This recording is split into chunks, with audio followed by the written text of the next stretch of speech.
টানা বর্ষণ ও উজানের পাহাড়ি ঢলে দেশের বিভিন্ন জেলায় বন্যা পরিস্থিতির অবনতি হয়েছে।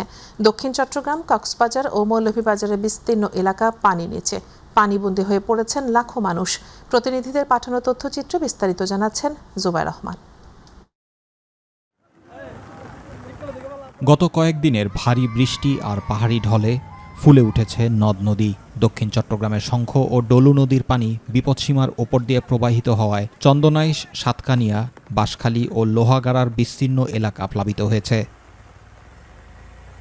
সাতকানিয়ার বিভিন্ন ইউনিয়নে ডুবে গেছে ঘরবাড়ি, ফসলি জমি ও সড়ক। ব্যাহত হচ্ছে যান চলাচল। খাদ্য ও বিশুদ্ধ পানির সংকটে দুর্ভোগে পড়েছেন পানিবন্দী মানুষ।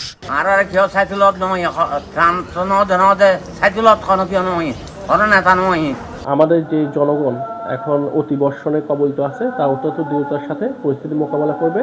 আর উপজেলা প্রশাসন সবসময় আমাদের জনগণের পাশে রয়েছে। বন্যা পরিস্থিতি ভয়াবহ কক্সবাজারেও। মাতামুহুরী ও বাঁকখালী নদীর পানি বিপদসীমার ওপর দিয়ে প্রবাহিত হওয়ায় চকরিয়া, পেকুয়া, রামুসহ বিভিন্ন এলাকা প্লাবিত হয়েছে। তলিয়ে গেছে বসতঘর, ফসলের মাঠ ও চিংড়ির ঘের। এদিকে মৌলভীবাজারের মনু, ধলাই ও জুড়ি নদীর পানি বেড়ে আকস্মিক বন্যা দেখা দিয়েছে। বিভিন্ন স্থানের বাঁধে ভাঙন দেখা দেওয়ায় লোকালয়ে ঢুকেছে পানি। প্রশাসনের পক্ষ থেকে দুর্গতদের সহায়তায় শুকনো খাবার ও প্রয়োজনীয় ত্রাণ পৌঁছে দেওয়ার কথা জানানো হয়েছে। আশ্রয়ের প্রয়োজন হয়, আমাদের আশ্রয়ন বলতে এখানে আমাদের স্কুলগুলো রেডি আছে, যেখানে আমরা ইমার্জেন্সি ব্যবহার করতে পারবো। এছাড়া যদি কেউ পানিবন্দী হয়ে খাদ্য সংকট তৈরি হয় বা কারো যদি কোনো অসুবিধা, আমাদের শুকনো খাবার প্রস্তুত আছে, আমরা ইমিডিয়েটলি শুকনো খাবারগুলো দিতে পারবো। এক্ষেত্রে আমাদের জেলা প্রশাসন সার্বিক সহযোগিতা অব্যাহত রয়েছে। আবহাওয়া অধিদপ্তরের পূর্বাভাসে আরও বৃষ্টির সম্ভাবনা থাকায় পরিস্থিতির অবনতি নিয়ে শঙ্কা রয়েছে। স্থানীয়দের দাবি, জরুরি সহায়তার পাশাপাশি নদী খনন, টেকসই বাঁধ নির্মাণ ও দীর্ঘমেয়াদী বন্যা নিয়ন্ত্রণ প্রকল্প বাস্তবায়নের। Zubayer Rahman, MyTV news. বৃষ্টি ও পাহাড়ি ঢলে আকস্মিক বন্যায় চট্টগ্রাম পোর্টের এইচএসসি ও সমমানের পরীক্ষা স্থগিত করা হয়েছে বলে জানিয়েছেন প্রধানমন্ত্রীর কার্যালয়ের মুখপাত্র মাহাদি আমিন। দুপুরে প্রধানমন্ত্রীর কার্যালয়ে সংবাদ সম্মেলনে তিনি একথা জানান। মাহাদি বলেন, বন্যার কারণে চট্টগ্রাম বিভাগের সংসদ সদস্য ও সরকারের দায়িত্বশীলদের সাথে আলোচনা করে সহস্রাধিক আশ্রয়কেন্দ্র খোলা হয়েছে। এসব আশ্রয়কেন্দ্রে ইতোমধ্যেই অর্থ ও চাল প্রেরণ করা হয়েছে। দলীয় নেতাকর্মীদের বন্যার্তদের পাশে দাঁড়ানোরও আহ্বান জানানো হয় সংবাদ সম্মেলনে।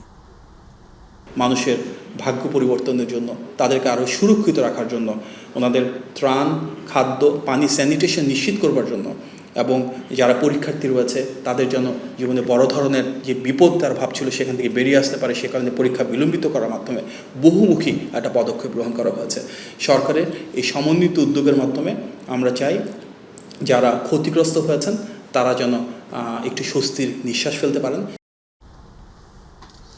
সাধারণ মানুষের স্বাস্থ্যসেবা নিশ্চিত করতে এ খাতে সবচেয়ে বেশি বরাদ্দ রাখা হয়েছে বলে দাবি করেছেন প্রধানমন্ত্রী তারেক রহমান। তিনি বলেছেন, চিকিৎসা সেবা সহজলভ্য করতে ইতোমধ্যেই আন্তর্জাতিক মানের চিকিৎসক নিয়োগ, আধুনিক যন্ত্রপাতি ও গবেষণাগার স্থাপনের সিদ্ধান্ত নিয়েছে সরকার। চলতি বছরে দেশে 5টি শিশু হাসপাতাল চালু ও পর্যায়ক্রমে 51 শয্যা বিশিষ্ট হাসপাতালকে 101 শয্যায় উন্নীত করার ঘোষণা দেন প্রধানমন্ত্রী। ঢাকা মেডিকেল কলেজের 81তম প্রতিষ্ঠাবার্ষিকীর অনুষ্ঠানে তিনি এসব কথা বলেন। আরও জানাচ্ছেন ইউসুফ আলী। 81তম প্রতিষ্ঠাবার্ষিকী উপলক্ষে আলোচনা সভা ও বৃক্ষরোপণ কর্মসূচির আয়োজন করে ঢাকা মেডিকেল কলেজ হাসপাতাল। আপনারা ভালো, আপনারা পারেন, করোনাতে আপনারা দেখিয়েছেন কিভাবে। অনুষ্ঠানে প্রধানমন্ত্রী তারেক রহমান বলেন, যে কোনো মূল্যে মানুষের স্বাস্থ্যসেবা নিশ্চিত করতে চায় সরকার। ওই যে মাত্র কয়েকদিন আগে আমাদের বাজেটটা গেল, সরকার সবচেয়ে বেশি চিকিৎসা খাতেই বাজেটটি রেখেছে। এবছর জাতীয় বাজেটে স্বাস্থ্য খাতের বাজেট বরাদ্দের পরিমাণ প্রায় 70,000 কোটি টাকার কাছাকাছি। তিনি বলেন, চিকিৎসা সেবার মান উন্নত করতে বেশ কিছু উদ্যোগ নেওয়া হয়েছে। এর বাইরেও রোগীদের চিকিৎসা সেবা নিশ্চিত করতে আমরা আরও 5,000 MBBS চিকিৎসক নিয়োগের কার্যক্রম আমরা শুরু করেছি। নার্স, মেডিকেল টেকনোলজিস্ট যেটি আমরা আলাপ করেছি, ফার্মাসিস্ট, মিডওয়াইফ এবং অন্যান্য স্বাস্থ্য পেশাজীবী যেগুলো আছে, বিদ্যমান আছে, সেগুলো শূন্য পদ দ্রুততার সাথে যাতে এই শূন্য পদগুলো পূরণ করা যায় সেটির প্রক্রিয়ার কাজও আমরা শুরু করেছি। সবার কাছে আমরা স্বাস্থ্য এবং চিকিৎসা সেবা এই নীতির ভিত্তিতে আমরা জনগণের দৌড়গোড়ায় পৌঁছে দিতে চাই। গ্রাম থেকে যাতে রোগীদের উন্নত চিকিৎসার জন্য শহরে আসতে না হয় তাই হাসপাতালগুলোকে আধুনিকায়ন করা হবে বলেও ঘোষণা দেন প্রধানমন্ত্রী। 30 শয্যা করেছিলেন শহীদ রাষ্ট্রপতি জিয়াউর রহমান, বাকি যে 20 শয্যা সেটা করেছিলেন দেশনেত্রী খালেদা জিয়া। এইবার বিএনপি সরকার এই 51 থেকে বাড়িয়ে এটাকে 101 বেডে নিয়ে যেতে চাইছে। এর বাইরেও তৈরি হয়েছিল মোট 5টি শিশু হাসপাতাল, সারা বাংলাদেশে 5টা শিশু হাসপাতাল। এগুলো বিল্ডিংগুলো তৈরি হয়েছিল বহু বছর যাবৎ পড়ে আছে বিল্ডিংগুলো। আমরা এইগুলাকে দ্রুত চালু করার ব্যবস্থা করছি। আমরা হাসপাতালের পরিবেশ রক্ষায় সকলকে এগিয়ে আসারও আহ্বান জানান তিনি। এখানে যারা উপরে স্টুডেন্টরা বসে আছেন, ডাক্তাররা বসে আছেন, ঘরে যারা বসে আছেন, প্রত্যেকের কাছে আপনাদের কাছে এই সহযোগিতা যে আসুন আমাদের হাসপাতালগুলোকে আমরা একটু ক্লিন রাখার চেষ্টা করি। এর আগে ঢাকা মেডিকেল কলেজ হাসপাতালের অভ্যন্তরে গাছের চারা রোপণ করেন প্রধানমন্ত্রী তারেক রহমান। ইউসুফ আলী, মাই টিভি, ঢাকা। গণভোটের রায় বাস্তবায়নে সরকারকে বাধ্য করা হবে বলে মন্তব্য করেছেন জামায়াতে ইসলামের আমির ও বিরোধী দলীয় নেতা ডাক্তার শফিকুর রহমান। বিকেলে রংপুর জিলা স্কুল মাঠে 4 দফা দাবিতে 11 দলীয় ঐক্যের সমাবেশে প্রধান অতিথির বক্তব্যে তিনি একথা বলেন। পুশিন নিয়ে সরকার মুখে কুলু পেটে বসে আছে উল্লেখ করে তিনি বলেন, দেশের একটি বালুর ওপরও কাউকে কর্তৃত্ব করতে দেয়া হবে না। জনগণের বিরুদ্ধে গেলে পরিণতি ফ্যাসিস্টদের মতো হবে বলেও মন্তব্য করেন ডাক্তার শফিকুর রহমান। সাদিয়া হক মৌয়ের রিপোর্ট। গণভোটের রায় বাস্তবায়ন, তিস্তা মহাপরিকল্পনা, সীমান্ত হত্যা ও পুশিন বন্ধ এবং উত্তরাঞ্চলের দীর্ঘদিনের জনদুর্ভোগ নিরসনের দাবিতে সকাল থেকেই রংপুর জিলা স্কুল মাঠে জড়ো হন 11 দলের নেতাকর্মীরা। সমাবেশে 11 দলের নেতারা অভিযোগ করেন, জুলাই আন্দোলনের সুফল ভোগ করলেও বিএনপি এখন জুলাই সনদ বাস্তবায়নে প্রতারণা করছে। তিস্তার মানুষেরা বাড়ি হারা হবে, ফসল হারা হবে, নিঃস্ব হবে, সেটা আর দেখতে চাই না। জনগণের আকাঙ্ক্ষা নিয়ে আমরা সবাই লড়ে যাব ইনশাআল্লাহ। সংবিধান সংস্কার ও গণভোটের দাবি আদায় রাজপথে থাকার ঘোষণা দেন 11 দলের নেতাকর্মীরা। গণ অভ্যুত্থানের সাথে প্রতারণা করলে, সংস্কারের সাথে প্রতারণা করলে পৃথিবীর কোনো দেশই তাদেরকে সহযোগিতা করবে না। এই সংস্কার আমরা চাই, মানবতার বাংলাদেশ চাই। প্রধান অতিথির বক্তব্যে বিরোধী দলীয় নেতা ও জামায়াত আমির ডাক্তার শফিকুর রহমান বলেন, নতুন বাংলাদেশ গড়ার স্বপ্ন নিয়ে 2024 সালের জুলাইয়ে জীবন দিয়েছেন শহীদরা। সেই বৈষম্যহীন বাংলাদেশ গড়তে গণভোটের রায় বাস্তবায়ন করেই ছাড়বে 11 দল। আমরা জাতির সাথে বেইমানি করতে পারবো না। জাতিকে আমরা কথা দিয়েছি, লড়াই আমরা করে যাব, গণভোট বাস্তবায়নে বাধ্য করব ইনশাআল্লাহ। এ সময় তিস্তা মহাপরিকল্পনা বাস্তবায়ন ও সীমান্তে পুশ ইন ইস্যুতেও কথা বলেন ডাক্তার শফিকুর রহমান। তিস্তার ব্যাপারে কোনো ধানাই পানাই বুঝি না। তিস্তা প্রজেক্ট বাস্তবায়ন করতে হবে। বলেছিলাম আমরা নির্বাচিত হলে, আল্লাহ তাআলা সুযোগ দিলে আমরা রংপুর বিভাগকে বানাবো কৃষির রাজধানী। জনগণের বিরুদ্ধে অবস্থান নিলে তার পরিণতি ফ্যাসিস্ট সরকারের মতোই হবে বলে মন্তব্য করেন ডাক্তার শফিকুর রহমান। আগামীতে এই সুযোগ আর দিবে না জনগণ। তখন ন্যায় ইনসাফের ভিত্তির উপরে 11 দল একটি সরকার গঠন করবে ইনশাআল্লাহ। যেই দেশে চাঁদাবাজ তো দূরের কথা, তাদের ছায়াও সহ্য করা হবে না। সাদিয়া হক মৌ, মাই টিভি, নিউজ ডেস্ক। অতীত সরকার ভোট চুরি করলেও বর্তমান সরকার গণভোটের ফলাফল চুরি করেছে বলে অভিযোগ করেছেন জাতীয় নাগরিক পার্টি এনসিপির দক্ষিণাঞ্চলের মুখ্য সংগঠক ও কুমিল্লা 4 আসনের সংসদ সদস্য হাসনাত আব্দুল্লাহ। বিকেলে চাঁদপুরে অভ্যুত্থানের দ্বিতীয় বর্ষপূর্তি উপলক্ষে এনসিপি আয়োজিত মাসব্যাপী দেশ গড়তে জুলাই জাগরণ কর্মসূচির অংশ হিসেবে অনুষ্ঠিত জুলাই পদযাত্রা 26-এ অংশ নিয়ে তিনি একথা বলেন। দুর্যোগপূর্ণ আবহাওয়ার কারণে পদযাত্রাটি চাঁদপুর শহরের মিশন রোড থেকে শুরু হয়ে শপথ চত্বরে গিয়ে শেষ হয়। এতে জাতীয় নাগরিক পার্টি চাঁদপুর জেলা শাখার বিভিন্ন পর্যায়ের নেতাকর্মীরা অংশ নেন। সরকার গণভোটের বিপক্ষে অবস্থান নিয়ে যে 70% মানুষ হ্যাঁ ভোটের পক্ষে অবস্থান নিয়েছিল, ফলাফল প্রকাশের পরে অতীত সরকারের মতো এই সরকার ফলাফল চুরি করেছে। অতীতের সরকার ভোট চুরি করত, কিন্তু এই সরকার ভোটের ফলাফল চুরি করেছে। জয়পুরহাটের ভুটিয়াপাড়া সীমান্ত দিয়ে ভারতীয় সীমান্তরক্ষী বাহিনী বিএসএফ কর্তৃক আবারও 3 জনকে বাংলাদেশে পুশিনের চেষ্টা প্রতিহত করেছে বিজিবি ও স্থানীয় বাসিন্দারা। বিজিবি জানায় ভোররাতে ভুটিয়াপাড়া সীমান্তের রামকৃষ্ণপুর এলাকা দিয়ে চেষ্টা চালানো হয়।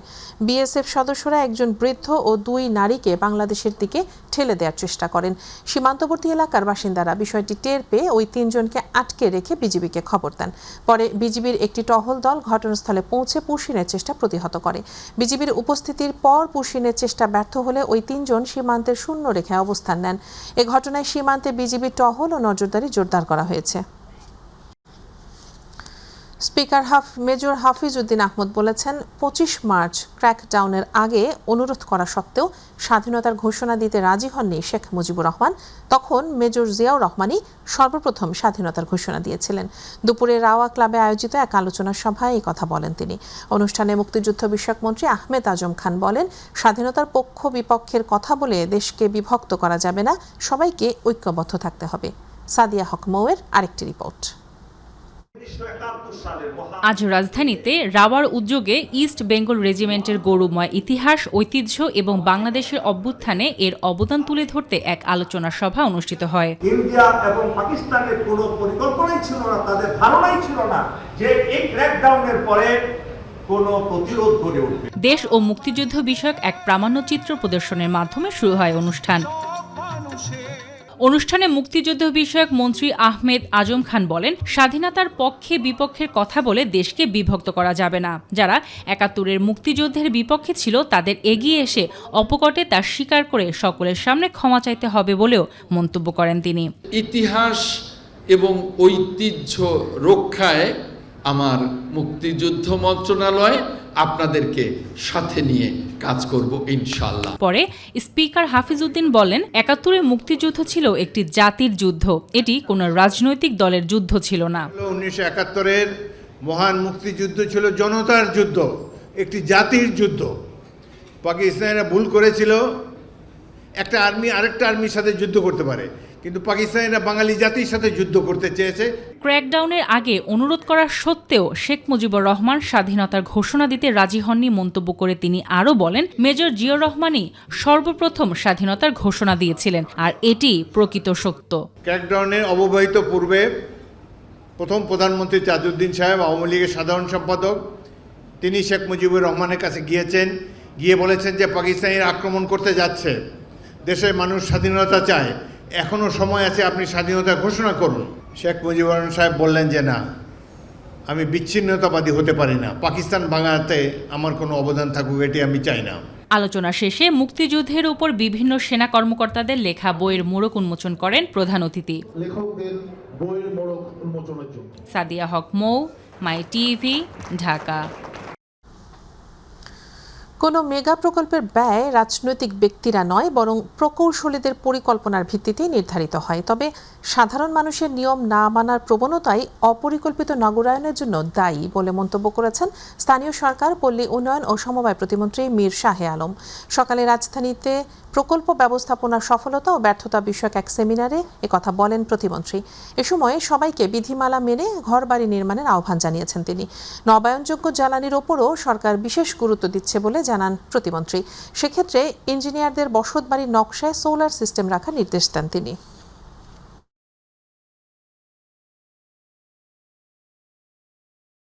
রাষ্ট্রের দায়িত্বে আসার পরে অনেক জটিলতা দেখছি। আমাদের এখনো সেই ব্রিটিশ আমলের, পাকিস্তান আমলের যে ফর্মালিটিসগুলো, ওগুলো এখনো মেনটেন করে আমাদের প্রজেক্ট প্রণয়ন করতে হয়, কাজ করতে হয়, এবং এই বিষয়গুলোকে আমাদের নোটিশে নিয়ে এসে একটা প্রকল্প ডিপিপি প্রণয়ন থেকে শুরু করে মাঠ পর্যায়ে গড়াতে 1.5 থেকে 2 বছর লেগে যায়। এই জায়গাগুলো আমাদেরকে নোটিশে আনতে হবে, যাতে শর্ট টাইমে অল্প সময়ের মধ্যে যাতে এগুলো করা যায়। সরকারকে বলতে হবে যে প্ল্যানিং কমিশনের যদি 5টি সেক্টর থেকে থাকে, যেখানে 5 জন সচিবের নেতৃত্বে, সেই সেক্টরগুলোতে ডিপিপি যখন ইঞ্জিনিয়ারিংদের ডিপিপি যখন যাচাই বাছাই হবে, সেই জায়গাগুলোতে অন্ততপক্ষে সরকারিভাবে না হলেও বেসরকারিভাবে আইওবি থেকে যাতে প্রতিনিধি বাধ্যতামূলক নেওয়া হয়। শিক্ষা ব্যবস্থায় সেশন জট নিরসন ও মান উন্নয়নে সরকার কাজ করছে বলে জানিয়েছেন শিক্ষামন্ত্রী এহসানুল হক মিলন। তিনি বলেন, শিক্ষা ব্যবস্থায় পরিমার্জন করা হয়েছে এবং পর্যায়ক্রমে আরও পরিবর্তন করা হবে। সরকারি ও বেসরকারি প্রাথমিক বিদ্যালয়ের বৈষম্য নিরসনেও উদ্যোগ নেওয়া হয়েছে। দুপুরে আশুলিয়ার বেসরকারি গণবিশ্ববিদ্যালয়ে আয়োজিত বৃত্তি প্রদান অনুষ্ঠানে প্রধান অতিথি হিসেবে উপস্থিত ছিলেন শিক্ষামন্ত্রী এহসানুল হক মিলন। অনুষ্ঠান শেষে গণমাধ্যম কর্মীদের বিভিন্ন প্রশ্নের জবাবে তিনি শিক্ষা ব্যবস্থার উন্নয়ন, সেশন জট নিরসন এবং সরকারের বিভিন্ন উদ্যোগের কথা তুলে ধরেন।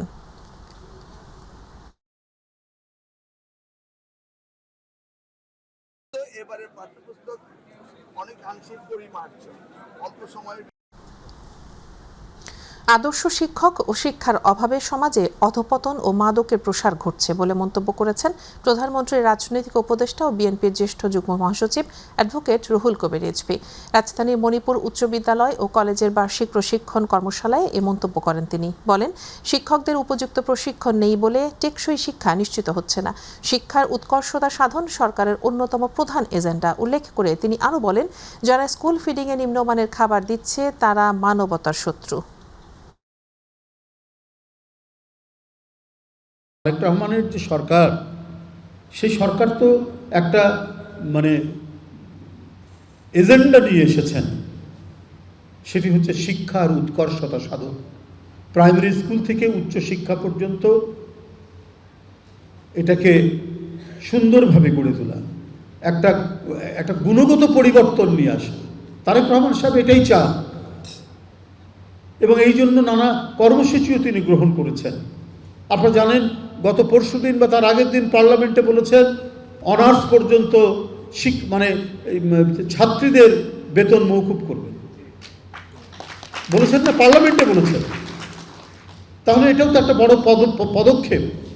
শিক্ষা ক্ষেত্র নিয়ে যে চিন্তা ভাবনা রয়েছে, আমাদের মাননীয় প্রধানমন্ত্রী শিক্ষাকে সর্বোচ্চ গুরুত্ব দিচ্ছেন এবং সেই শিক্ষার ভিতরে সবচেয়ে বড় যে শিক্ষা, সেটা হচ্ছে আমি মনে করি এবং আমাদের মাননীয় প্রধানমন্ত্রী ইতিমধ্যে বলেছেন যে নৈতিক শিক্ষা এবং সামাজিক মূল্যবোধ, যেটি আমাদের এই বর্তমান সমাজে অনেকাংশেই ঘাটতি রয়েছে। তথ্য সম্প্রচার মন্ত্রী জহিরুদ্দিন স্বপন বলেছেন, পাঠ্যপুস্তকের মেধাই মেধা নয়। ছাত্রছাত্রীদের পাঠ্যপুস্তকের বাইরে গিয়েও মেধা অর্জন করতে হবে। মেধাবী শিশু একদিন জাতির ভবিষ্যৎ হবে। বিগত সরকার তাদের কর্মকাণ্ডের কারণে পালিয়ে ও হারিয়ে গিয়েছে, কিন্তু জিয়া পরিবারের সরকার হারিয়ে যায় না। সকালে বরিশালে গৌরনদী উপজেলা নলচিরা মাধ্যমিক বিদ্যালয়ের একাডেমিক ভবনের ভিত্তিপ্রস্তর স্থাপন ও বৃক্ষরোপণ কর্মসূচির অনুষ্ঠানে প্রধান অতিথির বক্তব্যে তিনি এসব কথা বলেন। তারেক রহমানের সরকার, বেগম খালেদা জিয়ার সরকার, শহীদ জিয়াউর রহমানের সরকার, বাংলাদেশে এই তিন সরকারের যে আলাদা একটা বৈশিষ্ট্য, আমাদের ক্ষমতারা বলে তা আমাদেরকে প্রমাণ করতে হবে। এই জন্যই বাকি সরকাররা সব পালিয়ে যায়, হারিয়ে যায়। কিন্তু বিএনপির সরকার, শহীদ জিয়াউর রহমানের সরকার, জাতীয়তাবাদের সরকার, জিয়া পরিবারের সরকার কিন্তু কখনো হারিয়ে যায় না। দেশের যেসব এলাকায় সাম্প্রতিক বন্যায় কৃষকরা ক্ষতিগ্রস্ত হয়েছেন, সেসব এলাকার ইউনিয়ন ও ওয়ার্ড পর্যায়ে ক্ষতিগ্রস্ত কৃষকদের তালিকা প্রস্তুত করা হচ্ছে। তালিকার শেষে সরকার ক্ষতিগ্রস্ত কৃষকদের প্রয়োজনীয় সহায়তা দেবে বলে জানিয়েছেন কৃষি ও প্রাণী সম্পদ মন্ত্রী আমিনুর রশিদ। সকালে কুমিল্লা টাউন হল মাঠে বৃক্ষমেলা উদ্বোধন অনুষ্ঠানে প্রধান অতিথির বক্তব্য শেষে সাংবাদিকদের প্রশ্নের জবাবে তিনি একথা বলেন। মন্ত্রী বলেন, সরকার বৃক্ষরোপণ কর্মসূচি ঘোষণা করার পর প্রধানমন্ত্রী নিজেই এর অগ্রগতি নিয়মিত তদারকি করেন, তাই এই কর্মসূচিতে অনিয়মের কোনো সুযোগ নেই। এখানে যারা ক্ষতিগ্রস্ত হয়েছে, যেই ধরনের কৃষকই হোক সে মৎস্য, হোক সে সবজি চাষ, হোক সে ধান, সবাইকে কিন্তু আপনারা জানেন আমরা তাদেরকে কৃষি কার্ডের মধ্যে আমরা ইন করিয়ে ফেলছি। বহুদিন ধরে একটা অভ্যাস আছে, লুটপাটের যে চরিত্রটা ছিল গত বহু বছর ধরে, ওই চরিত্রটার থেকে বহু লোক বেরোতে পারে না। এই গভর্নমেন্ট এই ব্যাপারে প্রচন্ড স্ট্রিক্ট। রাজধানীর ঢাকা রিপোর্টার্স ইউনিটিতে দেশের বিভিন্ন গণমাধ্যমের বার্তা প্রধানদের সঙ্গে মতবিনিময় সভা অনুষ্ঠিত হয়েছে। সভায় সাংবাদিকতার বর্তমান চ্যালেঞ্জ, পেশাগত মানোন্নয়ন, গণমাধ্যমের স্বাধীনতা, সাংবাদিকদের কল্যাণ এবং ডিআরইউর ভবিষ্যৎ কার্যক্রম নিয়ে আলোচনা হয়। এ সময় বার্তা প্রধানরা সাংবাদিকদের পেশাগত দক্ষতা বৃদ্ধি, তথ্য প্রাপ্তির সুযোগ সম্প্রসারণ এবং সাংবাদিকদের স্বার্থ সংশ্লিষ্ট বিভিন্ন বিষয়ে নিজেদের মতামত তুলে ধরেন। আর ডিআরইউ নেতারা বলেন, সদস্যদের মতামতকে গুরুত্ব দিয়ে সংগঠনের কার্যক্রম পরিচালনা করা হবে।